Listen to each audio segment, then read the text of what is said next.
Politically ഞാൻ മനസ്സിലാക്കുന്ന Indian പ്രതിപക്ഷം പരാജയപ്പെട്ടു, പാറ്റകൾ വിജയിച്ചു, സർക്കാർ ഉണർന്ന് പ്രവർത്തിച്ചു. പക്ഷേ പാറ്റകൾ ഇനി സർവൈവ് ചെയ്യുമെന്ന് ഞാൻ വിശ്വസിക്കുന്നില്ല. നരേന്ദ്രമോദി ടാക്ടിക്കലായിട്ട് പ്രതിപക്ഷത്തെ കോർണർ ചെയ്യുന്നതിന് ഇത് പാറ്റാ പാർട്ടികൾക്ക് മേൽക്കോയ്മ കൊടുത്തു എന്നുള്ള രീതിയിൽ നമുക്ക് തന്നെ കാണാം. പ്രൈവറ്റ് മെഡിക്കൽ കോളേജുകൾക്ക് തോന്നും പോലെ ലേലം വിളിച്ച് മാർക്കറ്റിൽ കുട്ടികളെ ലഭിക്കുമെന്ന്. ഇതിപ്പോൾ നീറ്റിലൂടെ മാത്രമേ അവർക്ക് കുട്ടികളെ എടുക്കാൻ പറ്റൂ. ഡീംഡ് യൂണിവേഴ്സിറ്റി ഉൾപ്പെടെയുള്ള സ്ഥാപനങ്ങൾക്ക്. അതായത് ഇന്ത്യയിലെ പ്രതിപക്ഷ നേതാവ് ഇതുപോലത്തെ ഒരു മേജർ ഇഷ്യൂ നടക്കുമ്പോഴത്തേക്കും അദ്ദേഹം ഫീൽഡിലേ ഇല്ല. സാധാരണ ഒരു ക്രിമിനൽ ലോ ഇന്ത്യയിൽ പാസ്സാക്കുന്ന ഏത് നിയമമാണെങ്കിലും എല്ലാ വിഭാഗം ആളുകളെ ബാധിക്കുന്നുണ്ട്. ഇതിൽ വരുന്നത് പ്രധാനമായിട്ട് എക്സാം ഈ നമ്മുടെ എൻട്രൻസ് കോച്ചിങ് സെൻറ്റേഴ്സ്, അവരാണ് ഇതിൻ്റെ മാഫിയായിട്ട് വർക്ക് ചെയ്യുന്നത്, അവരെ ഏജന്റുമാർ. ഈ പാറ്റാ പാർട്ടി ആക്ച്വലി അതിൻ്റെ രൂപം കൊള്ളുന്നതിൽ മറ്റു ചില ഘടകങ്ങളൊക്കെ ഉണ്ടാവാം. പക്ഷേ നീറ്റ് പരീക്ഷയും ഇന്ത്യൻ പ്രതിപക്ഷത്തിന്റെ പരാജയവും അവർക്ക് മാർക്കറ്റ് ഉണ്ടാക്കി എന്നുള്ളതാണ്. ഗവൺമെന്റ് അവിടെ മസിൽ പിടിക്കാത്തതിന്റെ പ്രധാന കാരണം വിഷയം ജെന്യൂൻ ആയിരുന്നു. ആരുയർത്തി എന്നുള്ളത് രണ്ടാമത്തെ വിഷയമാണ്.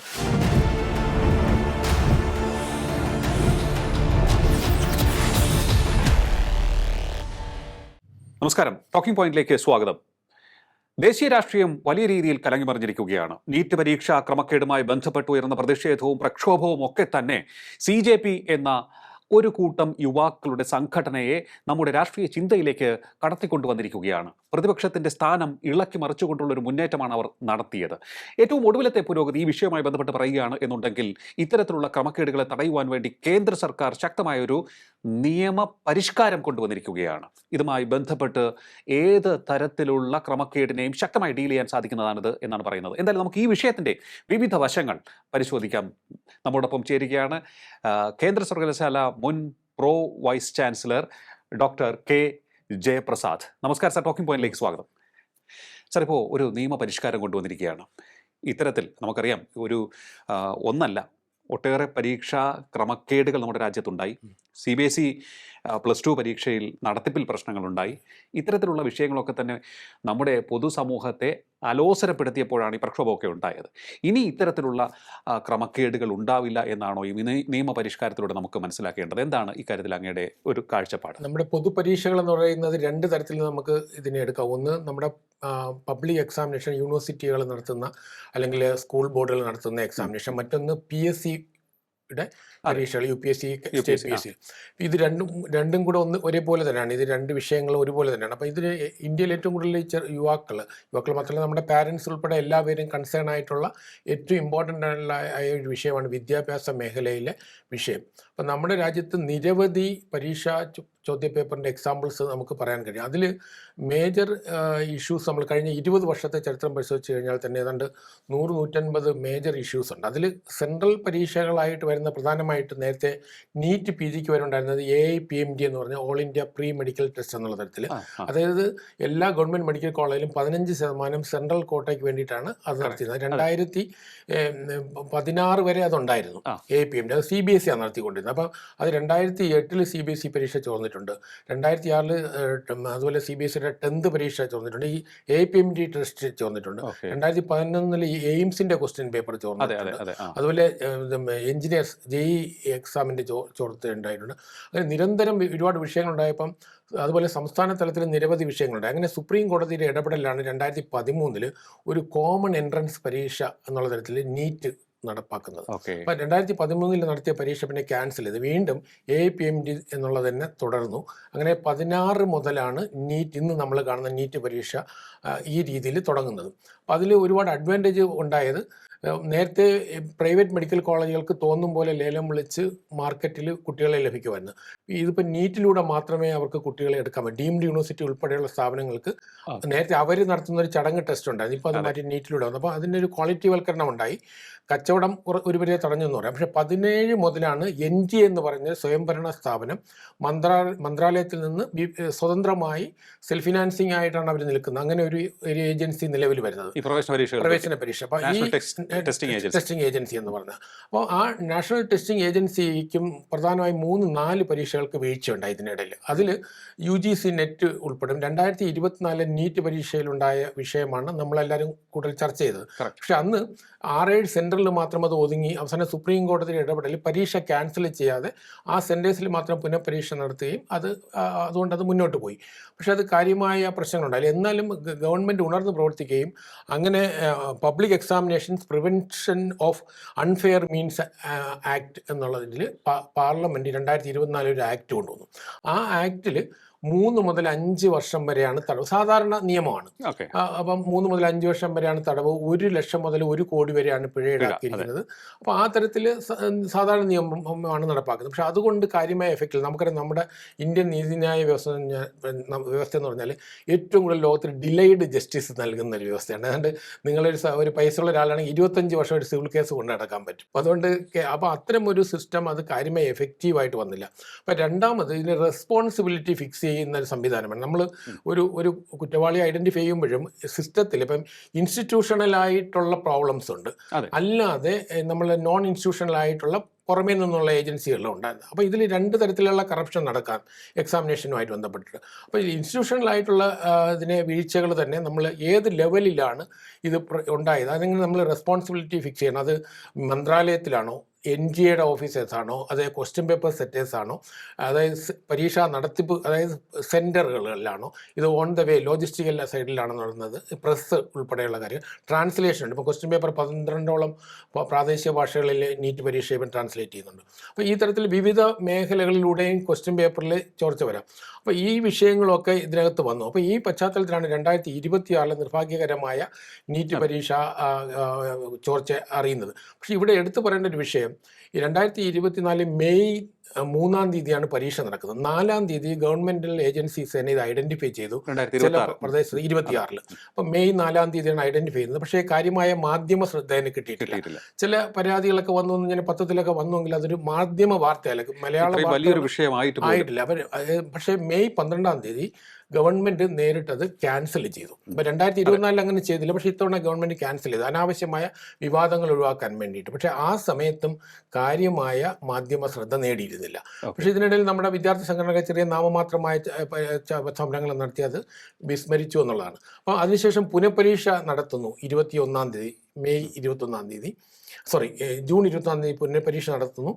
ജൂലൈ 16 റിസൾട്ട് വരുന്നു. റിസൾട്ട് വന്നിട്ട് അഡ്മിഷൻ പ്രോസസ്സ് സ്റ്റാർട്ട് ചെയ്തിട്ടാണ് നമ്മൾ ഈ ചർച്ച ചെയ്യുന്ന സമരം തുടങ്ങുന്നത്. ഇനി നിയമത്തിലേക്ക് വരികയാണെങ്കിൽ പുതിയ നിയമത്തിൻ്റെ ഏറ്റവും വലിയൊരു അഡ്വാൻറ്റേജ് എന്ന് പറഞ്ഞാൽ ഇത് വളരെ കർശനമായ ഒരു നിയമം, സമയബന്ധിതമായിട്ടാണ്. അതായത് ഇതിൽ ഫാസ്റ്റ് ട്രാക്ക് കോടതി 2 മാസമാണ് എൻക്വയറിക്ക് തന്നെ പറഞ്ഞിട്ടുള്ളത്. 3 മാസം കൊണ്ട് വിചാരണ നടപടികളെല്ലാം തന്നെ പൂർത്തിയാക്കണം. അപ്പീൽ പോകണമെങ്കിൽ അത് ഹൈക്കോടതിയുടെ ഡിവിഷൻ ബെഞ്ച്, അതുകൊണ്ട് ഡിവിഷൻ ബെഞ്ച് 2 മാസം കൊണ്ട് അത് വിധി കൊടുക്കണം. ഇതിൽ പ്രതികളിലായി വരുന്നവർക്ക് 10 വർഷം വരെ കഠിന തടവ്, അതായത് 10 കോടി വരെ അവർക്ക് പിഴ ഈടാക്കാൻ പറ്റുന്നു. ഇതിൽ അതുപോലെ സർവീസ് പ്രൊവൈഡ് ചെയ്യുന്ന ആളുകളാണെങ്കിൽ അവരെ ഡിബാർ ചെയ്യും. അപ്പോൾ ആ തരത്തിൽ വളരെ കർശനമായ നിയമങ്ങൾ ഇതിനകത്ത് പറയുന്നുണ്ട്. ശിക്ഷാ നടപടികൾ കടുപ്പിച്ചു. അപ്പോൾ ശിക്ഷാ നടപടികൾ കടുപ്പിച്ച് സാധാരണ ഒരു ചോദ്യം ഉണ്ടാവാം, ഈ നിയമം കൊണ്ട് നമ്മുടെ രാജ്യത്ത് ഈ പറഞ്ഞ കുറ്റങ്ങളെ ഒഴിവാക്കാൻ കഴിയുമെങ്കിൽ നമ്മുടെ ക്രിമിനൽ ആക്ടിവിറ്റീസ് ഒന്നും കൂടുതലില്ല, നമ്മുടെ ക്രൈം റേറ്റ് വളരെ കൂടുന്നുണ്ട്. പക്ഷേ ഈ നിയമത്തിൽ ഞാൻ വ്യക്തിപരമായിട്ടൊരു ഈ അധ്യാപകൻ എന്ന തരത്തിൽ ഈ മേഖലയിലും NDAയുമായിട്ട് ചേർന്ന് വർക്ക് ചെയ്ത ഒരാളാണ്. അപ്പോൾ എനിക്കറിയാം ഈ വിഷയത്തിൽ ഈ നിയമത്തിന് ഗുണമുണ്ടാകും. കാരണം ഇതിൻ്റെ പെർവ്യൂവിൽ 145 കോടി ജനങ്ങൾ വരുന്നില്ല. നമ്മുടെ സാധാരണ ഒരു ക്രിമിനൽ ലോ ഇന്ത്യയിൽ പാസ്സാക്കുന്ന ഏത് നിയമമാണെങ്കിലും എല്ലാ വിഭാഗം ആളുകളെ ബാധിക്കുന്നുണ്ട്. ഇതിൽ വരുന്നത് പ്രധാനമായിട്ട് എക്സാം, ഈ നമ്മുടെ എൻട്രൻസ് കോച്ചിങ് സെൻറ്റേഴ്സ്, അവരാണ് ഇതിനെ മാഫിയായിട്ട് വർക്ക് ചെയ്യുന്നത്, അവരെ ഏജന്റുമാർ. രണ്ടാമത് ഇതിനകത്ത് വരുന്നത് എക്സാം ക്വസ്റ്റ്യൻ പേപ്പർ സെറ്റേഴ്സ്. മൂന്നാമത് NTA-യും അതിൻ്റെ സ്റ്റാഫും. 4-മത് നമുക്ക് എക്സാമിനേഷൻ സെൻറ്റേഴ്സാണ്, പ്രാദേശിക തലത്തിലുള്ള ഓരോ പരീക്ഷാ കേന്ദ്രങ്ങൾ. 5-മത് അതിൻ്റെ ലോജിസ്റ്റിക്കലായിട്ടുള്ള മൂവ്മെൻറ്റ് നടത്തിയവരാണ്. അപ്പം നിലവിലുള്ള 2026 വരെയുള്ള പരീക്ഷ പേപ്പറും പേനയും ഉപയോഗിച്ചുള്ള പരീക്ഷയാണ്. അപ്പം ഇനി അത് അടുത്ത വർഷമെല്ലാം മാറുകയാണ്. അപ്പം ഈ അവസരങ്ങളിലൊക്കെ ക്വസ്റ്റ്യൻ പേപ്പറിന് ചോരാനുള്ള അല്ലെങ്കിൽ ഏതെങ്കിലും ഇടപെടലുകൾക്ക് സാധ്യതയുണ്ട്. അങ്ങനെ വരുമ്പോഴത്തേക്ക് ഈ വർഷം ചോർന്നത് ക്വസ്റ്റ്യൻ പേപ്പേഴ്സ് സെറ്റേഴ്സ് ആയിട്ടുള്ള ചില അധ്യാപകർ. അവർ ഈ ജോലി കഴിഞ്ഞതിന് ശേഷം അവരെ ഓർമ്മയിൽ നിന്ന് ക്വസ്റ്റ്യൻസ് റീകളക്ട് ചെയ്തിട്ട് ഏതാണ്ട് 80% ക്വസ്റ്റ്യൻസ് ബയോളജി, കെമിസ്ട്രി തുടങ്ങിയിട്ടുള്ള സബ്ജക്റ്റുകളിലാണ്. വിശേഷം മഹാരാഷ്ട്രയിൽപ്പെട്ട 2-3 പേരാണ്. അവരും ഒരു എൻട്രൻസ് കോച്ചിങ് സെൻറ്റേഴ്സിന് കൊടുക്കുന്നു. അവർ മുഴുവനാണ് ഇത് വർക്കൗട്ട് ചെയ്തത്. പക്ഷെ അതിൽ ഒരുപാട് വ്യാപകമായി ഇത് പോയിട്ടില്ല. പക്ഷെ എന്നാൽ പോലും ഗവൺമെന്റിന് ഇത് ഒരു വലിയൊരു കളങ്കമായിരുന്നു. ഇത്തരത്തിൽ ഞാൻ ചോദിച്ചോട്ടെ സാർ, ഇത്രയും സങ്കീർണവും അതിപ്രധാനവുമായിട്ടുള്ള ഒരു പ്രക്രിയ, അവിടെ അതിൻ്റെ നടത്തിപ്പിൽ പലപ്പോഴും പഴുതുകൾ ഉണ്ട്. ആ പഴുതുകളിലൂടെ പുഴുക്കുത്തുകൾ അകത്തേക്ക് കയറും. പിഴവുകൾ സംഭവിപ്പിക്കും. അവർ വലിയ രീതിയിൽ ഇത്തരത്തിലുള്ള ക്രമക്കേടിലേക്ക് കൊണ്ടുപോവുകയും ചെയ്യും. അത് എല്ലാവർക്കും അറിയാം. അതിന് ഒരു പൂട്ടിടുവാൻ ഈ നടപടിക്രമങ്ങൾ ഫുൾ പ്രൂഫാക്കുവാനായിട്ട് നമുക്ക് സാധിക്കാതെ പോകുന്നത് എന്തുകൊണ്ടാണ്? ഈ ഒരു പൊളിറ്റിക്കൽ ഇൻ്റർവെൻഷൻ്റെ കുറവാണോ, അതോ ഇത് ഉദ്യോഗസ്ഥ തലത്തിൽ, അതായത് ഞാൻ ചോദിക്കുന്നത് മറ്റു പല കേന്ദ്ര സർക്കാരിൻ്റെ മറ്റു പല ആക്ടിവിറ്റീസിലും പൊളിറ്റിക്കൽ ഇൻ്റർവെൻഷൻ സ്ട്രോങ് ആണ്, അതുകൊണ്ട് തന്നെ അത് വളരെ ശക്തവും ഭദ്രവുമായി മുന്നോട്ട് പോകുന്നത് നമുക്ക് കാണാൻ സാധിക്കുന്നുണ്ട്. അത് ആരും കണ്ടില്ലെന്ന് പറഞ്ഞാലും അത് സമ്മതിക്കാൻ സാധിക്കാത്തതാണ്. പക്ഷേ ഈ വിദ്യാഭ്യാസ മേഖല ഇത്രയും സുപ്രധാനമായ മേഖലയിലായിട്ട് പോലും അതിന് സാധിക്കാത്തത് എന്തുകൊണ്ടാണ്? അല്ല, വിദ്യാഭ്യാസ മേഖലയിലെ വിഷയവും മറ്റ് സർക്കാർ ഡിപ്പാർട്ട്മെന്റിൽ തമ്മിൽ വ്യത്യാസമുണ്ട്. പലതും അത് നിയമത്തിന്റെ ബ്യൂറോക്രാറ്റിക് ലെവലാണ് പോകുന്നത്. ഈ വിദ്യാഭ്യാസ സ്ഥാപനങ്ങൾ ബ്യൂറോക്രസി അല്ല കൺട്രോൾ ചെയ്യുന്നത്. നമ്മൾ ഹയർ എഡ്യൂക്കേഷൻ സെക്രട്ടറി ലെവലിലുണ്ടെങ്കിലും പലപ്പോഴും നമ്മൾ സർവകലാശാലകൾ നമ്മൾ എക്സ്റ്റെൻഡ് ചെയ്ത് നമ്മൾ വിദ്യാഭ്യാസ സ്ഥാപനങ്ങളെ PSC പോലെ അല്ലെങ്കിൽ UPSC പോലെയുള്ള സ്ഥാപനങ്ങളാണെങ്കിലും മറ്റു വിവിധ ഏജൻസികൾ എക്സാമിനേഷൻ നടത്തുന്ന പബ്ലിക് എക്സാമിനേഷൻ, അതായത് തൊഴിൽ മേഖലയിലുള്ള പൊതുപരീക്ഷകൾ ഉൾപ്പെടെ ബാങ്കിങ് റിക്രൂട്ട്മെൻറ്റ്, റെയിൽവേ റിക്രൂട്ട്മെൻറ്റ് തുടങ്ങിയിട്ടുള്ള UPSC, ഇതെല്ലാത്തിൻ്റെയും പ്രത്യേകത ഇതൊക്കെ സ്വയംഭരണ സ്ഥാപനങ്ങളാണ്. ഇപ്പം മിനിസ്ട്രിയിൽ നിന്ന് സ്വതന്ത്രമാണ്. അപ്പം നമ്മൾ ഈ ആകെ ഗവൺമെൻറ്റിൻ്റെ ഇടപെടൽ വരുന്നത് അതിലെ മെമ്പർമാരെ സെലക്ട് ചെയ്യുമ്പോൾ മാത്രമാണ്. ഇപ്പം ഉദാഹരണത്തിന് NDA ഉൾപ്പെടെയുള്ള ബോഡിയിൽ അങ്ങനെ തന്നെയാണ്. ക്വസ്റ്റ്യൻ പേപ്പേഴ്സിനെ സെലക്ട് ചെയ്യുന്നതും പൊളിറ്റിക്കൽ ഇൻ്റർവെൻഷൻ അല്ല, ഇതിൽ ബ്യൂറോക്രാറ്റിക് ലെവലിലാണ്. ഇപ്പോൾ വ്യക്തിപരമായിട്ട് ഞാനും ക്വസ്റ്റ്യൻ പേപ്പർ സെറ്റ് ചെയ്യാൻ വർക്ക് ചെയ്തിട്ടാണ്. വളരെ രഹസ്യമായിട്ട് ഒരു ഇലക്ട്രോണിക്സ് മീഡിയ ഇല്ലാതെ തന്നെയാണ് ഇതെല്ലാം ചെയ്യുന്നത്. പക്ഷേ വേലി തന്നെ വിളവ് തിന്നുന്നു എന്ന് പറയുന്നില്ല. ആ അവസ്ഥയിലേക്ക് ഒരു ക്വസ്റ്റ്യൻ പേപ്പർ സെറ്ററായ ഒരാൾ പുറത്തിറങ്ങിയിട്ട് അയാളുടെ ഓർമ്മയിൽ നിന്ന് കളക്ട് ചെയ്യാൻ പറ്റില്ല. കാരണം അയാൾക്ക് ഒരു പേപ്പർ അവിടെ നിന്ന് കൊണ്ടുവരാൻ പറ്റില്ല, മൊബൈലോ മറ്റും ഇലക്ട്രോണിക്സ് മീഡിയ അനുവദിക്കില്ല. ഞാൻ ചോദിച്ചോട്ടെ സാറേ, ഇത്തരത്തിലുള്ളൊരു പ്രക്രിയ നമുക്കറിയാം, ബഡ്ജറ്റ് തയ്യാറാക്കുന്നത് തന്നെ എത്രത്തോളം രഹസ്യവും അതീവ സങ്കീർണമായ രീതിയിലൂടെയാണ് പോയിക്കൊണ്ടിരിക്കുന്നത്. അത് വളരെ സോഫിസ്റ്റിക്കേറ്റഡ് ആയ രീതിയിലാണ് പോകുന്നത്. ഇറ്റ് ഇസ് എനിക്ക് തോന്നുന്നു ഈ പ്രവേശന പരീക്ഷകൾ hundreds of crores rupees involve ആകുന്നതാണ്. ഇതിൽ ഇൻവോൾവ് ആകുന്ന അല്ലെങ്കിൽ ഇതിൽ കോൺട്രിബ്യൂട്ട് ചെയ്യാൻ വരുന്ന അധ്യാപകർക്ക് നല്ല ഒരു റെമ്യൂണറേഷൻ കൊടുത്തിട്ട് അവരെ ഒരു മാസം അല്ലെങ്കിൽ പരീക്ഷ കഴിയുന്നത് വരെ പുറത്തിറങ്ങാൻ സാധിക്കാത്ത വിധത്തിലുള്ള സംവിധാനത്തിൽ അങ്ങനെ നരേന്ദ്രമോദി അങ്ങനെ ചെയ്തു. ഇന്ത്യയുടെ ചരിത്രത്തിൽ ആദ്യമായിട്ട് ജൂൺ 21 റീടെസ്റ്റ്. അപ്പം പുതിയ ക്വസ്റ്റ്യൻ പേപ്പർ സെറ്റേഴ്സിനെ പഴയവരെ ലിസ്റ്റ് മുഴുവനും ക്യാൻസൽ ചെയ്ത് പുതുതായിട്ട് എടുത്തവരെ ഏതാണ്ട് ജയിലിലിടുന്നത് പോലെ 16-ാം തീയതി NDAയുടെ കസ്റ്റഡിയിലായിരുന്നു. അപ്പോൾ NDA നമുക്കൊരു ഗ്ലാസ് ഹൗസ് പോലത്തെ അങ്ങനെ സ്ഥലമാണ്. നിങ്ങൾക്ക് ഒരു പേപ്പറോ ഒന്നും അവിടെ നിന്ന് വെളിയിൽ കൊണ്ടുവരാനോ ഒന്നും ചെയ്യില്ല, ഓർമ്മയിൽ മാത്രം ഉണ്ടാവും. അപ്പോൾ ഇവർ 21-ാം തീയതി പരീക്ഷ കഴിഞ്ഞിട്ടാണ് പുറത്തു വിട്ടത്. അത് വളരെ നമുക്ക് പറഞ്ഞ മനുഷ്യാവകാശ ലംഘനമാണെന്ന് വേണമെങ്കിൽ പറയാം. അവർക്ക് വീട്ടിൽ ഫോൺ ചെയ്യാൻ ഒരു ഇലക്ട്രോണിക്സ് മീഡിയ അവരുടെ കയ്യിലുണ്ടാവില്ല, ഒരു തരത്തിലുള്ള ഇമെയിൽ. അങ്ങനെ റിജിഡ് ആയിട്ടാണ് 21-ാം തീയതിയുടെ പരീക്ഷ നടന്നത്. അപ്പം ക്വസ്റ്റ്യൻ പേപ്പർ സെറ്റേഴ്സിനെ അറസ്റ്റഡ് ആയിട്ട് അവർക്ക്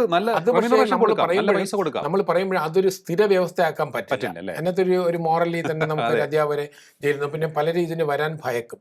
അപ്പോൾ അതുകൊണ്ടാണ് ഇവിടെ നമുക്ക് ഇതിനെ ഒഴിവാക്കാൻ കഴിയും, റെസ്പോൺസിബിലിറ്റി ഫിക്സ് ചെയ്യുക എന്നുള്ളതാണ്. അപ്പോൾ ഇൻസ്റ്റിറ്റ്യൂഷണൽ കറക്ഷനിൽ നമ്മൾ ഏറ്റവും ഇമ്പോർട്ടൻ്റ് ആയിട്ട് കൊടുക്കേണ്ടത് റെസ്പോൺസിബിലിറ്റി ഫിക്സ് ചെയ്യുകയാണ്. ഇത് ഏത് തരത്തിൽ ഏത് ലെവലിലാണ് ഈ വീഴ്ച ഉണ്ടായത്. അപ്പം നമുക്ക് ഒരു ഗവൺമെന്റിന് 100% പെർഫെക്ഷൻ കൊടുക്കാൻ പറ്റില്ല. ഗവൺമെന്റ് എന്ന് പറയുന്ന ഒരു മെഷീനറി ഉണ്ടല്ലോ, പെർമനന്റ് എക്സിക്യൂട്ടീവ് എന്ന് പറയുന്നത് ഒരുപാട് പ്യൂൺ മുതൽ വരുന്നതാണ്. അപ്പോൾ അതിൽ ഈ പറഞ്ഞ തരത്തിലുള്ള വീഴ്ച, ഇപ്പോഴത്തെ ഒരു മൊബൈലിൽ ഒരു ഫോട്ടോ എടുത്ത് വേണമെങ്കിൽ നിങ്ങൾക്ക് പ്രസ്സിൽ പോകുമ്പോഴത്തേക്കും. പക്ഷെ അത്തരം നമ്മളെ അനുഭവങ്ങളിൽ നിന്ന് നമുക്ക് മാക്സിമം ഇതിനെ റിഫോം ചെയ്യാനേ കഴിയുള്ളൂ. പക്ഷേ എന്തായാലും അത് കൂടുതൽ വലിയ ചർച്ചയ്ക്ക് വെക്കേണ്ട ഒരു വിഷയമാണ് എനിക്ക് തോന്നുന്നത്. കാരണം മനുഷ്യൻ ഇൻവോൾവ് ആയിട്ടുള്ളൊരു വിഷയമാണ്. മനുഷ്യൻ്റെ ഭാഗത്ത് നിന്ന് എവിടെയും എപ്പോഴും ആരെയും നമുക്ക് സ്വാധീനിക്കാൻ സാധിക്കുന്ന ഒരു സാഹചര്യം ഇന്ന് ഈ ലോകത്തുണ്ട്, പണ്ടും ഉണ്ടായിരുന്നു. വേറൊരു വിഷയം എന്ന് പറയുന്നത്, അങ്ങ് പറഞ്ഞു ഈ വിഷയം പൊതുജന ശ്രദ്ധയിലേക്ക് വരുന്നത് പോലും ഈ പരീക്ഷയുമായി വീണ്ടും ആദ്യത്തെ എക്സാം ക്യാൻസൽ ചെയ്ത് അടുത്ത പരീക്ഷ നടത്തി അതിനുശേഷമാണ് വലിയ പ്രതിഷേധമൊക്കെ ഉണ്ടാകുന്നത്. അതുവരെ ആരും ശ്രദ്ധിച്ചില്ല. അപ്പോൾ അങ്ങനെ നോക്കുമ്പോൾ ഇത്രയും വലിയൊരു വിഷയം, ഇത്രയും വളരെ സുപ്രധാനമായ വിഷയത്തിൽ അങ്ങനെ ഒരു ശ്രദ്ധ പതിയാതെ പോകുന്നു. പിന്നീട് വലിയ പ്രക്ഷോഭം ഉണ്ടാകുന്നു, തിരുത്തൽ വരുന്നു, രാജി ഉണ്ടാകുന്നു. അങ്ങനെയാണെങ്കിൽ ആ ഇനിഷ്യൽ സ്റ്റേജിൽ പ്രതിപക്ഷത്തിന് വലിയ രാഷ്ട്രീയ പരാജയമല്ലേ ഉണ്ടായത്? തീർച്ചയായിട്ടും മെയ് 4-ാം തീയതി തന്നെ ഈ പ്രതിപക്ഷത്തിന് ഇതൊരു മേജർ ഇഷ്യൂ ആയിട്ട് റേസ് ചെയ്യാൻ കഴിയുന്നു. കാരണം മെയ് 4-ാം തീയതിയുമായിട്ട് ബന്ധപ്പെട്ടുള്ള ഇൻഫർമേഷൻ വന്നിട്ട് 3-ാം തീയതി പരീക്ഷ കഴിഞ്ഞ് നെക്സ്റ്റ് ഡേയിലും 12-ാം തീയതി കാര്യമായ പബ്ലിക് പ്രഷർ ഇല്ലാതെ ഇന്റേണൽ ആയിട്ടുള്ള ഇൻഫർമേഷൻ്റെ പശ്ചാത്തലത്തിലാണ് ഗവൺമെൻറ് ക്യാൻസൽ ചെയ്യുന്നത്. ഈ ക്യാൻസൽ ചെയ്യുമ്പോൾ അറ്റ്ലീസ്റ്റ് 12-ാം തീയതിയെങ്കിലും ഇതൊരു വലിയ സമര വിഷയമാക്കാമായിരുന്നു. കാരണം ഗവൺമെൻറ്റിൻ്റെ ഭാഗത്തുള്ള വീഴ്ച എന്ന് പറഞ്ഞാൽ 22.7 ലക്ഷം കുട്ടികളാണ് പരീക്ഷ എഴുതിയത്. അപ്പോൾ 22 വളരെ ചെറുപ്പം 3 വർഷത്തെങ്കിലും തപസ്സിരുന്നിട്ടാണ് കുട്ടികൾ. കാരണം എനിക്ക് വ്യക്തിപരമായിട്ട് ഇതിലെ കുട്ടികളുടെ കഷ്ടപ്പാട് നേരിട്ടറിയാവുന്ന ഒരാൾ എൻ്റെ കുടുംബത്തിലുള്ളതുകൊണ്ടാണ്. അപ്പം നമ്മൾ ഈ കുട്ടികളുടെ മാനസികാവസ്ഥ ഉണ്ടല്ലോ, നമ്മൾ പരീക്ഷകളിലും സ്പോർട്സിൻ്റെയും പ്രത്യേകത, നിങ്ങൾ ഒരിക്കൽ പെർഫോം ചെയ്തെന്ന് പറഞ്ഞാൽ അടുത്ത തവണ അതേപോലെ പെർഫോം ചെയ്യണമെന്നില്ല. അപ്പം റീടെസ്റ്റ് നടത്തുമ്പം ഗവൺമെന്റിന് അതേ ചെയ്യാൻ കഴിയുള്ളൂ. പക്ഷേ എന്നാൽ ഈ കുട്ടികൾ അനുഭവിക്കുന്ന വേദന ഉണ്ടല്ലോ, മനോവിഷമം, പാരൻസ് അനുഭവിക്കുന്ന മനോവിഷമം, ഇത് ഒരു വലിയൊരു വിഷയം തന്നെയാണ്. പക്ഷേ നിർഭാഗ്യവശാൽ ഇന്ത്യൻ പ്രതിപക്ഷം ചടങ്ങ് സമരങ്ങൾ നടത്തി. ഇല്ലെന്ന് ഞാൻ പറഞ്ഞില്ല. ഉദാഹരണത്തിന് ജൂൺ 17 നമ്മുടെ രാഹുൽ ഗാന്ധി കോട്ട, രാജസ്ഥാനിലെ കോട്ടയാണ് ഇന്ത്യയിലെ ഈ എൻട്രൻസ് കോച്ചിങ്ങിൻ്റെ ആസ്ഥാനം. ലക്ഷക്കണക്കിന് വിദ്യാർത്ഥികൾ ആണ് അവിടെ, വലിയ സ്ഥാപനങ്ങളുണ്ട് അവിടെ പഠിക്കുന്നത്. അവിടെ വലിയൊരു മഹാസമ്മേളനം നടത്തിയിട്ട് രാഹുൽ ഗാന്ധി മുങ്ങിയതാണ്. 20 ദിവസം അദ്ദേഹം ഏത് രാജ്യത്താണെന്ന് ഇന്നും അറിയില്ല, ആർക്കും അറിയില്ല. അതായത് ഇന്ത്യയിലെ പ്രതിപക്ഷ നേതാവ് ഇതുപോലത്തെ ഒരു മേജർ ഇഷ്യൂ നടക്കുമ്പോഴത്തേക്കും അദ്ദേഹം ഫീൽഡിലേ ഇല്ല. അപ്പം ജൂൺ 28 നമ്മുടെ സോനം വാങ്ചുക്ക് നിരാഹാര സത്യാഗ്രഹം കിടക്കുന്നത്. അദ്ദേഹത്തിൻ്റെ നിരാഹാര സത്യാഗ്രഹം കേരളത്തിലെ ചാനലുകളൊക്കെ ചർച്ച ചെയ്യപ്പെടുത്തുന്നത് ജൂലൈ 19-20 ശേഷമാണ്. പാർലമെന്റ് സമ്മേളനം തുടങ്ങുന്നു. പാർലമെന്റിൽ ഈ വിഷയം റേസ് ചെയ്യുന്ന ആ സമയം പോലെയാണ്. പക്ഷേ പ്രതിപക്ഷ നേതാവ് വരുന്നത് ജൂലൈ 8 മറ്റാണ് നാട്ടിലേക്ക് തിരിച്ചു വരുന്നത്, രാജ്യത്തേക്ക് വരുന്നത്. അപ്പോൾ നമ്മുടെ പ്രതിപക്ഷ പാർട്ടികൾ, ഇടത് വലത് മുന്നണികൾ, നമ്മൾ പറയുന്ന എല്ലാ പാർട്ടികളും അവർ സമരം നടത്തിയില്ല എന്ന് പറയാൻ പറ്റില്ല. അതുകൊണ്ട് അവരിത് അറിയാത്തതാണെന്ന് പറയാൻ കഴിയില്ല. കാരണം സമരം നടത്തി, ജനറൽ പോസ്റ്റ് ഓഫീസിൻ്റെ ഫ്രണ്ടിൽ SFIക്കാർ സമരം നടത്തി, AG's ഓഫീസിൻ്റെ ഫ്രണ്ടിൽ സമരം നടത്തി, അങ്ങനെയൊക്കെയുള്ള ചെറിയ സമരങ്ങൾ നടത്തി. അതൊരു ജനഹിതത്തെ അല്ലെങ്കിൽ ജനങ്ങളുടെ വികാരം ഉൾക്കൊണ്ടില്ല. കാരണം ഇതിലോടൊപ്പം ഒരു കാര്യം കൂടെ പറയേണ്ടതുണ്ട്. നമ്മൾ ആരും ചർച്ച ചെയ്യപ്പെടാത്തൊരു വിഷയം, CBSEയുടെ പരീക്ഷ നടത്തിപ്പില്ല. അതിൽ പരീക്ഷയിലല്ല, ഇവാലുവേഷൻ പ്രോസസ് അല്ല, ടെക്നിക്കൽ ഇഷ്യൂ ആണ്. പക്ഷെ അതൊരുപാട് മാനസിക സംഘർഷം ഉണ്ടാക്കി ഇതിന് സമാന്തരമായിട്ട്. അപ്പോൾ അതിലേതാണ്ട് 17 ലക്ഷം കുട്ടികൾ പരീക്ഷ എഴുതുന്നു. അപ്പം നമ്മൾ നോക്കുമ്പോൾ ഈ 2 വിഷയങ്ങളും കമ്പൈൻഡ് ആയിട്ട് വന്നു. നമ്മുടെ രാഷ്ട്രീയ മണ്ഡലത്തിൽ ഈ 2 വിഷയങ്ങളും ഒരു നോൺ ഇഷ്യൂ ആയിരുന്നു. CJP എന്നുള്ള പാർട്ടി രൂപം കൊള്ളുന്നത് മെയ് 15 സുപ്രീം കോടതി ചീഫ് ജസ്റ്റിസ് ഒരു വ്യാജ LLB ഡിഗ്രിയുമായിട്ട് ബന്ധപ്പെട്ടിട്ടുള്ള പൊതുതാൽപര്യ ഹർജിയായിട്ടുള്ള വിഷയത്തിൽ ഈ തൊഴിലില്ലാത്ത, ഇങ്ങനെയുള്ള ഈ കള്ളന്മാരായ തൊഴിലില്ലാത്ത യുവാക്കളുടെ അലസന്മാരെ കുറിച്ച് പറയുമ്പോഴാണ് കോക്രോച്ച് എന്നൊരു വേർഡ് പറഞ്ഞത്. അപ്പം മെയ് 16 അമേരിക്കയിൽ ഇരുന്നുകൊണ്ടാണ് അദ്ദേഹം ഒരു പോസ്റ്റിംഗ് നടത്തുന്നത്. അഭിജിത്ത് ദീപക് എന്നുള്ള ആള്, ദീപ് ഒരു പോസ്റ്റ് നടത്തുന്നത് മെയ് 16 പക്ഷെ അഭൂതപൂർവമായിട്ടുള്ള ഒരു തള്ളിക്കയറ്റമാണ് അതിലേക്ക് ഉണ്ടായത്. ഞാൻ അതാണ് പറഞ്ഞത്, ഞാൻ നേരത്തെ സൂചിപ്പിച്ച ഈ 17 ലക്ഷം കുടുംബങ്ങളുണ്ട് +2 പരീക്ഷ കഴിഞ്ഞ കുട്ടികൾ, CBSEയുടെ പരീക്ഷയുടെ. അതുപോലെ തന്നെ നമ്മുടെ നീറ്റ് പരീക്ഷയുടെയും 22 ലക്ഷം കുട്ടികൾ. അപ്പം ഇവരുടെ എല്ലാവരും വികാരം അതിനകത്ത് പുറത്തു വന്നിരുന്നു. അപ്പം അത് ഈ ഒരു വിഷയത്തെ അവരവസരത്തിന് ഉപയോഗിക്കുകയായിരുന്നു. ഞാൻ എൻ്റെ ഒരു ചിന്തയിൽ വന്നത്, ഈ പാറ്റ പാർട്ടി ആക്ച്വലി അതിൻ്റെ രൂപം കൊള്ളുന്നതിൽ മറ്റു ചില ഘടകങ്ങളൊക്കെ ഉണ്ടാവാം. പക്ഷേ നീറ്റ് പരീക്ഷയും ഇന്ത്യൻ പ്രതിപക്ഷത്തിന്റെ പരാജയവും അവർക്കൊരു മാർക്കറ്റ് ഉണ്ടാക്കി എന്നുള്ളതാണ്. അവർക്ക് ഫോർ ഫ്രണ്ടിൽ വരാൻ കഴിഞ്ഞു. അവർക്ക് നേതൃത്വ സ്ഥാനം അവർക്ക് കൊടുക്കായിരുന്നു. അപ്പൊ ഇന്ത്യൻ പ്രതിപക്ഷത്തെയാണ് അവർ പരാജയപ്പെടുന്നത്. ഗവൺമെന്റ് ചർച്ച ചെയ്തത് പ്രതിപക്ഷത്തോടല്ല. 235 MPമാരുള്ള ഇന്ത്യൻ പ്രതിപക്ഷത്തോട് ഇന്ത്യൻ ഗവൺമെന്റ് ചർച്ച ചെയ്യേണ്ടി വന്നില്ല. അപ്പം ഗവൺമെന്റിനെ മുട്ടുമടക്കിച്ചതും മന്ത്രിയെ രാജിവെപ്പിച്ചതും പ്രതിപക്ഷമല്ല, ഒരു ഇന്നലെ രൂപം കൊണ്ട ഒരു പൊളിറ്റിക്കൽ പാർട്ടി പോലും ആകാത്തൊരു സറ്റേറിക്കൽ വേർഡ് ഉപയോഗിച്ച് ആണ് അവർ പാർട്ടി രൂപം, അവരാണ് ഇത്. പക്ഷേ എന്തുകൊണ്ട് സംഭവിച്ചാൽ ഇതൊരു ജനകീയമായ ജെന്യൂൻ വിഷയമായിരുന്നു. ഗവൺമെന്റ് അവിടെ മസിൽ പിടിക്കാത്തതിന്റെ പ്രധാന കാരണം വിഷയം ജെന്യൂൻ ആയിരുന്നു. ആരുയർത്തി എന്നുള്ളത് രണ്ടാമത്തെ വിഷയമാണ്. അവിടെ ഗവൺമെന്റിന് വേറൊരു അഡ്വാൻറ്റേജ് ഞാൻ മനസ്സിലാക്കുന്ന, നരേന്ദ്രമോദി ടാക്ടിക്കലായിട്ട് പ്രതിപക്ഷത്തെ കോർണർ ചെയ്യുന്നതിന് ഇത് പാറ്റാ പാർട്ടികൾക്ക് മേൽക്കോയ്മ കൊടുത്തു എന്നുള്ള രീതിയിൽ നമുക്ക് ഇതിനെ കാണാം. ഞാൻ വേറൊന്ന് ചോദിച്ചോട്ടെ, ഈ പാറ്റാ പാർട്ടിയുടെ പിന്നിൽ ആരൊക്കെ എന്നുള്ളത് സംബന്ധിച്ചുള്ള ചർച്ച വളരെ സജീവമായി നടക്കുന്നുണ്ട്. അതിൽ സംബന്ധിച്ചുള്ള കുറേയേറെ കാര്യങ്ങൾ ഇപ്പോൾ പുറത്തു വന്നുകൊണ്ടിരിക്കുകയാണ്. ഇതിൻ്റെ ചർച്ചയിൽ പങ്കെടുത്ത CJPയുടെ മുഖ്യ വക്താവ് സൗരവ് ദാസ്. അപ്പോൾ സൗരവ് ദാസ് പങ്കെടുത്ത പല മീറ്റിങ്ങുകളെ കുറിച്ചുള്ള പല പരിപാടികൾ സംബന്ധിച്ചുള്ള കാര്യങ്ങളൊക്കെ തന്നെ ഇപ്പോൾ പുറത്തു വന്നുകൊണ്ടിരിക്കുന്നു. സോറോസിൻ്റെ ഇൻഡയറക്റ്റ് ഇടപെടലിലൂടെ നടന്ന പല പരിപാടികളിലും അവർ പങ്കെടുത്തിട്ടുണ്ട്. നമുക്കറിയാം, ഫിൻലൻഡുകാരിയായ ഒരു മാധ്യമപ്രവർത്തക പ്രധാനമന്ത്രിയെ വളരെ പ്രകോപനപരമായ രീതിയിൽ അദ്ദേഹത്തെ ചോദ്യം ചെയ്യുന്ന തരത്തിലേക്കൊക്കെ തന്നെ പോയിരുന്നു. അവരും ഈ സൗരവ് ദാസും ഒക്കെ തന്നെ ഒരു പരിപാടിയിൽ പങ്കെടുത്തിട്ടുണ്ട്. ഇത്തരത്തിൽ ആൻറ്റി ഗവൺമെൻറ്റായി നീങ്ങുന്ന പലരും അവിടെ ഒത്തുകൂടുകയും പല പ്ലാൻസ് തയ്യാറാക്കുകയും ചെയ്തു എന്ന് സംശയിക്കേണ്ട ഒട്ടേറെ കാര്യങ്ങൾ പുറത്തു വരുന്നുണ്ട്. അപ്പോൾ ഇങ്ങനെയുള്ളൊരു സാഹചര്യം, പശ്ചാത്തലം CJPക്കുണ്ട്. CJPയുടെ ഭാവി സംബന്ധിച്ച് എന്താണ് അങ്ങനെ പറയാനുള്ളത്? ഇത്തരത്തിലുള്ള കാര്യങ്ങൾ അവിടെ നിൽക്കുന്നുണ്ട്. അവർ ഈ സമരം വിജയിപ്പിച്ചു. അതേസമയം പ്രതിപക്ഷത്തെ ജനം വിശ്വാസത്തിലെടുക്കുന്നില്ല. അതാണല്ലോ നമ്മൾ ഇവരുടെ സമരത്തിലേക്ക് ആൾക്കാർ കൂടിയത്. അപ്പോൾ ഈ 3 ഘടകങ്ങൾ വെച്ച് നോക്കിയിട്ട് എന്താണ് അങ്ങയുടെ അഭിപ്രായം? CJPയുടെ ഫ്യൂച്ചർ ഇല്ല, അതിൽ പ്രധാനമായും നമുക്ക് അമേരിക്കൻ ഡീപ് സ്റ്റേറ്റിന്റെ നമുക്കത് വേറൊരു വിഷയമായിട്ട് ചർച്ച ചെയ്യേണ്ടതാണ്. അപ്പം ഡീപ് സ്റ്റേറ്റിന്റെ ഇടപെടലെല്ലാം തന്നെ ഇതുപോലുള്ള നോൺ പൊളിറ്റിക്കൽ ഇഷ്യൂസിൽ ജനകീയമായ വിഷയങ്ങളിൽ അതാത് രാജ്യം, അപ്പം അത് കെനിയയിലായിക്കോട്ടെ, അല്ലെങ്കിൽ ശ്രീലങ്കയിലാണെങ്കിലും ബംഗ്ലാദേശിലാണെങ്കിലും നേപ്പാളിലാണെങ്കിലും അവിടെ നിന്ന് ഇതുപോലെ നോൺ പൊളിറ്റിക്കലായ ചില ഫിഗേഴ്സിനെ ഉണർത്തിക്കൊണ്ടുവന്നിട്ട് വിഷയം ജനുവിനായിരിക്കും. അത് ഉദാഹരണത്തിന് ബംഗ്ലാദേശിലെ ഗവൺമെന്റിന്റെ ഡിസിഷനെതിരായിട്ടുള്ള റിവോൾട്ട് ഉണ്ടാകുന്നത് ഒരു കോടതി വിധിയിലാണ്. മണിപ്പൂർ കലാപം തുടങ്ങുന്ന ഒരു കോടതി വിധിയിലാണ്, ഗവൺമെന്റ് ഡിസിഷൻ അല്ല. അപ്പം വീണ്ടും അപ്പീൽ സ്കോപ്പ് ഉണ്ട് രണ്ടിടത്തും, പക്ഷേ അതിന് മുമ്പ് കലാപം ഉണ്ടാകുന്നു. അപ്പം ഒരു വിഷയത്തെ അവർ യഥാസമയം ഉപയോഗിക്കുന്നുള്ളൂ. അപ്പം അതിൽ ഇന്ത്യ ഈ ഇവിടെ ഡീപ് സ്റ്റേറ്റിന്റെ ഒരു പരിമിതി, ഇന്ത്യ അതുപോലെ ചെറിയ രാജ്യമല്ല. ഇന്ത്യയിൽ ഒരു വലിയൊരു മാറ്റം കൊണ്ടുവരാൻ അത്ര എളുപ്പമല്ല. പക്ഷെ എന്നാൽ പോലും ഗവൺമെന്റിനെ ഡിസ്ക്രെഡിറ്റ് ചെയ്യാൻ പറ്റും.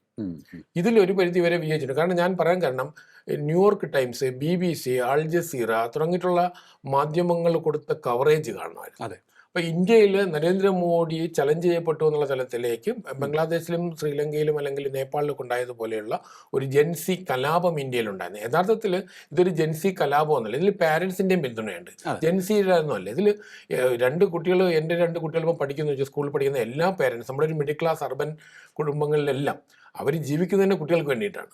അപ്പോൾ അതിനകത്ത് ജെൻസിയേക്കാൾ ഉപരി പാരൻസിൻ്റെ പിന്തുണ ഉണ്ടെന്ന് വിശ്വസിക്കുന്ന ഒരാളാണ് ഞാൻ. അപ്പോൾ അതുകൊണ്ട് ഇതിലൊരു ജെന്യുവിനായ വിഷയമായിരുന്നു. ഈ വിഷയത്തെ പ്രതിപക്ഷം അഡ്രസ്സ് ചെയ്യുന്നതിൽ, യഥാവിധി അഡ്രസ്സ് ചെയ്യുന്നതിൽ പരാജയപ്പെട്ടു.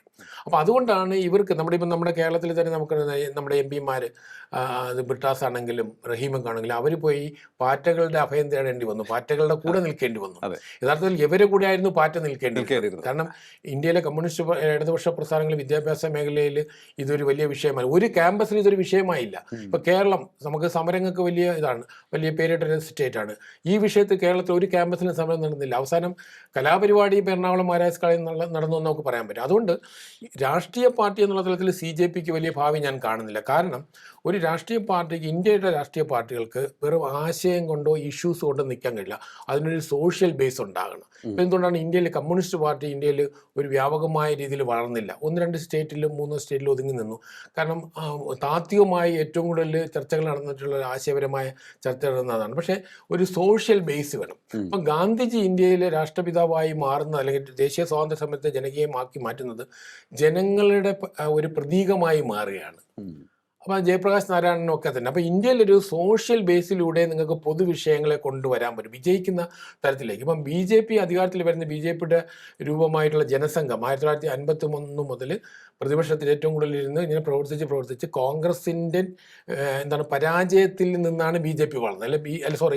ആദ്യം ജനസംഘം വളർന്നു, പിന്നീട് ജനതാ പാർട്ടി ജനതാദളായി വന്നു, പിന്നീട് BJP ആയിട്ട് വരും, വേറൊരു ഇതായിട്ട് വരും. ശക്തമായ ഒരു ബേസ് ഉണ്ടായി. പക്ഷെ അത് ക്രമേണയാണ്, അത് 50-60 വർഷം കൊണ്ടാണ്. നമ്മൾ ഒരു സുപ്രഭാതത്തിൽ ഒരു രാഷ്ട്രീയ പാർട്ടി ഇന്ത്യയിൽ ഉടയുന്നതും ചെയ്യില്ല. പക്ഷേ നമ്മൾ യൂറോപ്യൻ രാജ്യങ്ങളൊക്കെ ചെറിയ രാജ്യങ്ങളാണ് ജനസംഖ്യ കൊണ്ട്. മനസ്സിലായി സാർ പറഞ്ഞത്. ഈ ഒരു സോഷ്യൽ ബേസ് ഉണ്ടാക്കിയെടുക്കുക എന്ന് പറയുന്നത് അത്ര എളുപ്പമല്ല.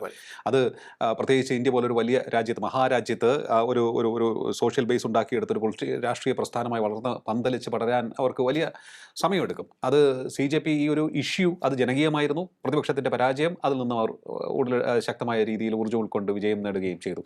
അതിനൊപ്പം തന്നെ പ്രധാനമന്ത്രി പ്രതിപക്ഷത്തെ കോർണർ ചെയ്തുകൊണ്ട് ഇവരോട് ചർച്ച ചെയ്ത് പ്രശ്നം പരിഹരിക്കുന്നു. പ്രധാനമന്ത്രി വളരെ ഉണർന്ന് പ്രവർത്തിച്ചു. കാരണം ജൻസികളെ അഡ്രസ്സ് ചെയ്യുന്നതിന് വേണ്ടി അവരുടെ മാധ്യമത്തിൽ തന്നെ അവരുടെ രീതിയിൽ അദ്ദേഹം അത് നമുക്കറിയാലോ. ഇപ്പം അദ്ദേഹത്തിന്റെ ആ രാത്രിയിലെ വീഡിയോ 30 കോടിയിലധികം തന്നെ അത് മാറുന്നു. ആ തരത്തിൽ ജനകീയമായ രീതിയിൽ മാറുന്നത് ഗവൺമെന്റ് സിൻസിയർ ആണ് എന്ന് തെളിയിച്ചു. പുനഃപരീക്ഷയിലൂടെ പ്രശ്നങ്ങളെ സോൾവ് ചെയ്തു. പക്ഷേ ഇതിൽ ആത്മഹത്യ ചെയ്ത കുട്ടികളുടെ കുടുംബങ്ങളുണ്ട്, ആ കുട്ടികൾക്കുണ്ടായ കൺസേൺ ഉണ്ട്. പക്ഷേ ഗവൺമെന്റ്, നമ്മൾ ഈ ഗവേണൻസ് എന്ന് പറയുന്നത് തെറ്റിദ്ധരുത്താനേ പറ്റുള്ളൂ. ഇഷ്യൂസിനെ മാക്സിമം, അതായത് ഗവൺമെന്റിന് ചെയ്യാൻ കഴിയുന്നത് അഴിമതി രഹിതമായ അല്ലെങ്കിൽ പ്രശ്നരഹിതമായ ഇത്തരം കാര്യങ്ങൾ, വിശേഷം വിദ്യാഭ്യാസ വിഷയങ്ങൾ, അത് ഒരു സമൂഹമല്ല, ഒരു കുട്ടിക്ക് പോലും പ്രശ്നം ഉണ്ടാകരുതെന്നാണ് എൻ്റെ ഒരു ഭാഗം. കാരണം ഞാൻ അപ്പോൾ അതിൽ ഗവൺമെന്റ് ഉണർന്ന് പ്രവർത്തിച്ചു. മന്ത്രി ഒരു തരത്തിലുള്ള ഈഗോ കാണിച്ചില്ല. അത് പാറ്റയാണോ പല്ലിയാണോ എന്ന് നോക്കിയില്ല. വിഷയം ജെന്യുവിനായിരുന്നു, അവർ ഉയർത്തിയ വിഷയം. പ്രതിപക്ഷം അപ്പൊ പൊളിറ്റിക്കലി ഞാൻ മനസ്സിലാക്കുന്ന ഇന്ത്യൻ പ്രതിപക്ഷം പരാജയപ്പെട്ടു, പാറ്റകൾ വിജയിച്ചു, സർക്കാർ ഉണർന്ന് പ്രവർത്തിച്ചു. പക്ഷേ പാറ്റകൾ ഇനി സർവൈവ് ചെയ്യുമെന്ന് ഞാൻ വിശ്വസിക്കുന്നില്ല. പക്ഷേ പാറ്റകൾ നമ്മളെ കൂടെ ഉണ്ടാവും. അത് തീർച്ചയായിട്ടും നമ്മുടെ കബോർഡുകളിലൊക്കെ പാറ്റകൾ ഉണ്ടാവും. നമ്മൾ അലസമാകുമ്പോൾ പാറ്റകൾ ഉദയം ചെയ്യും. തീർച്ചയായിട്ടും അതാണ് ഇത്.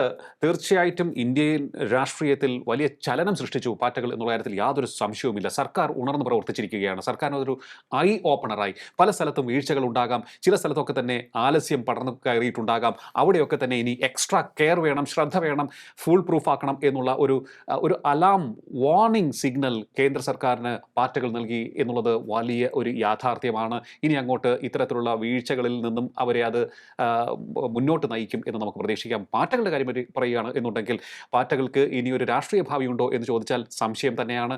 കാരണം ഇഷ്യൂ ബേസ്ഡ് ആയിരുന്നു അവരുടെ ഈ സമരവും അതിൻ്റെ വിജയവും. അതിനൊപ്പം നിന്നു മാതാപിതാക്കൾ എന്നുള്ള കാര്യവും മറക്കാൻ പാടില്ല. കാരണം ജൻസികൾ മാത്രം കൊണ്ടുവന്ന വിജയമല്ല എന്ന് നമുക്ക് പറയേണ്ടി വരും.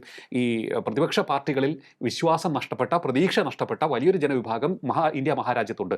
അവരുടെയൊക്കെ തന്നെ ആത്മരോഷം, അവരുടെയൊക്കെ തന്നെ ഫ്രസ്ട്രേഷൻ വലിയ നാളുകളായി ഇങ്ങനെ പുകഞ്ഞുകൊണ്ട് നിൽക്കുകയായിരുന്നു. അതൊക്കെ തന്നെ CJPയുടെ സപ്പോർട്ടായി ഇപ്പോൾ നിഴലിക്കുകയും ചെയ്തു. അതും അവർക്ക് ഒരു കരുത്തായി എന്ന് കാണാതിരുന്നുകൂടാ. പ്രതിപക്ഷത്തിൻ്റെ കാര്യം പറയുകയാണ് എന്നുണ്ടെങ്കിൽ അമ്പേ രാഷ്ട്രീയമായി പരാജയപ്പെട്ടിരിക്കുകയാണ്. നിങ്ങളുടെ വേര് ഏറെ ഇളകി നിന്നു. പലപ്പോഴും പല ജെന്യുവനായിട്ടുള്ള വിഷയങ്ങളും നിങ്ങൾ കണ്ടെത്തുവാനും അത് പ്രക്ഷോഭമാക്കി കൊണ്ടുവരുവാനും അതിന് പരിഹാരം കണ്ടെത്തുവാനും നിങ്ങൾ പരാജയപ്പെട്ടുകൊണ്ടിരിക്കുകയാണ്. അത് ഒരിക്കൽ കൂടി തെളിഞ്ഞിരിക്കുകയാണ്. ഇനിയെങ്കിലും ഉണർന്ന് പ്രവർത്തിക്കുക. കാരണം നമ്മുടെ രാജ്യത്ത് ശക്തമായൊരു പ്രതിപക്ഷം അനിവാര്യമാണ്, ജനങ്ങൾക്ക് കൂടുതൽ നന്മ നിറഞ്ഞ ഭരണം ലഭിക്കുവാനായി. വളരെയധികം നന്ദി സർ, ഇത്രയും സമയം ടോക്കിംഗ് പോയിന്റുമായി സംസാരിച്ചത്. ടോക്കിംഗ് പോയിന്റിന്റെ ഈ അധ്യായം ഇവിടെ പൂർണ്ണമാകുന്നു. ഇനി അടുത്ത എപ്പിസോഡ് കാണാം നമുക്ക്. നമസ്കാരം.